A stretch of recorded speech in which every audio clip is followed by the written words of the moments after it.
മുത്തശ്ശി തോണ്ടിക്കൊണ്ടിരിക്കുകയാണ്. കാലാവധിയൊക്കെ തീരാനായി തോണ്ടി നിർത്താനായിട്ടില്ല. ഹനുമാനെ ഉപാസിക്കുന്ന ആളാ. നടപ്പ് കണ്ടാ ഗണേശ്വരനെ ഉപാസിക്കാൻ ഉപാസനയ്ക്ക് ഉണ്ടോ? പതിവുണ്ടോ?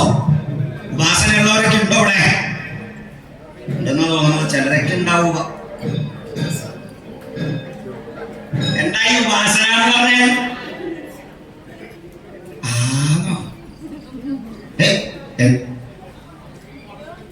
ഹനുമാനെ ഉപാസിക്കുന്ന ആളാ.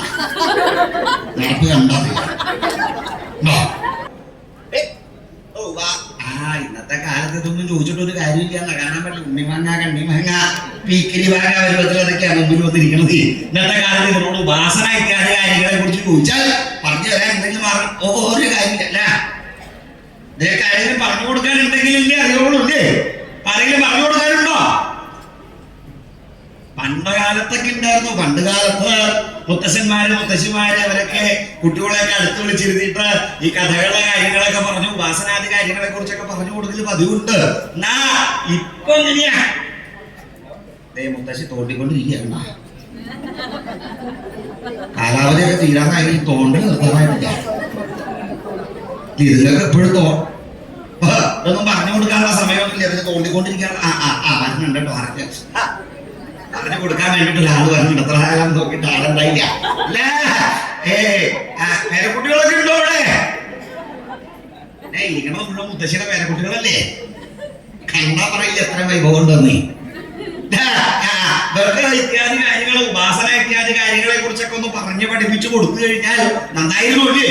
എന്താ ആശാരിമാർക്കുണ്ട്, ഗണപതി ഉപാസന എല്ലാവർക്കും ഉണ്ട്. എന്താ ഇവരുടെ പ്രത്യേകത വെച്ചാൽ ഈ കണ്ട് കിട്ടാൻ തന്നെ വലിയ പാടാ. എന്ന് മാത്രല്ല ഈ ആശാരിമാര് കണ്ട് പഠിച്ചിട്ട് ആളെന്നാവണം. ഇപ്പൊ ഒരു പ്രത്യേക തൊഴിലുണ്ട്. അത് തൊഴിലിരിപ്പ്. ഇരിപ്പ് മാത്രമേ ഉള്ളൂ, തൊഴിലൊന്നുമില്ല. ആശാരിമാരുടെ സ്വഭാവം എന്നാ പറയേണ്ടത്. പണിയെടുക്കുന്ന സമയമോ കഞ്ഞി പൊടിക്കുന്ന സമയമാകുമ്പോഴാണ് അവൻ പണിയെടുക്കുക. അത്ര നേരം വെറുതെ ഇരിപ്പാ. അതെ ഊണ് കഴിക്കാനോ? അവൻ ഊണ് കഴിച്ചിട്ട് വന്ന ആശാരിയാണ്. ഊണ് കഴിച്ചിട്ട് വന്നാ പിന്നെ എവിടെയെങ്കിലും മൂലയ്ക്ക് പോയി ഇരിക്കുന്നുണ്ടാവുള്ളൂ. ഊണ് കഴിക്കാൻ വിളിക്കുമ്പോ ഇതാണ് ആശാരിമാരുടെ സ്വഭാവം. മാത്രമല്ല എവിടെ ചെന്നാലും കണ്ടുപിടിക്കലും വലിയ പാടാണ്. പണിക്ക് വരാന്ന് പറഞ്ഞാൽ അന്നത്തെ ദിവസം വരവില്ല. അതെ ഇന്ന് വരാമോ? വരാന്ന് പറഞ്ഞാൽ 4 ദിവസം കഴിഞ്ഞിട്ടേ വരുള്ളൂ.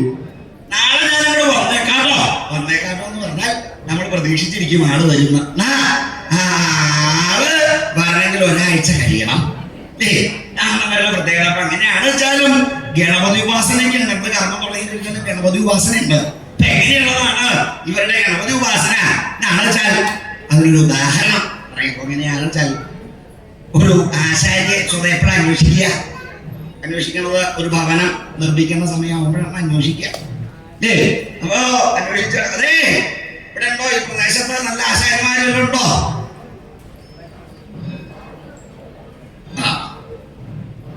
ആശാരിയാണോ?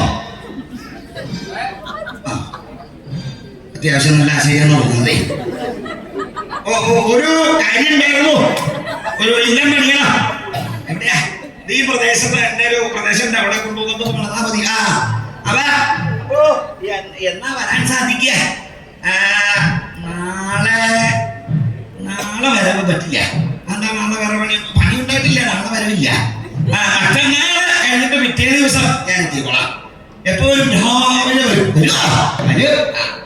വന്നാ പറയാൻ വന്നു വരുന്ന പ്രതീക്ഷിച്ച് എല്ലാ കാര്യങ്ങളൊക്കെ ശരിയാക്കി ഇവിടെ നോക്കിയിരിക്കുമ്പോ സമയം ഉണ്ടെങ്കിൽ അവരെടുത്ത് വന്നു കഴിഞ്ഞാൽ ഇങ്ങനെ കുറെ നേരമായി ചായ തുടങ്ങിയിട്ടില്ല.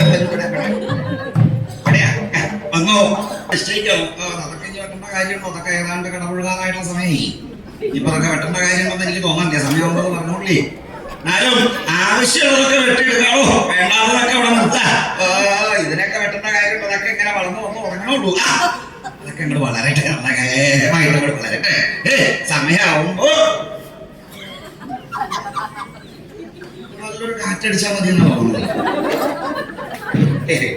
പിന്നെ കാര്യമായിട്ട് വെട്ടേണ്ടൊന്നും വരില്ല. കാറ്റടിച്ചാൽ തന്നെ വീടുകളുണ്ട്.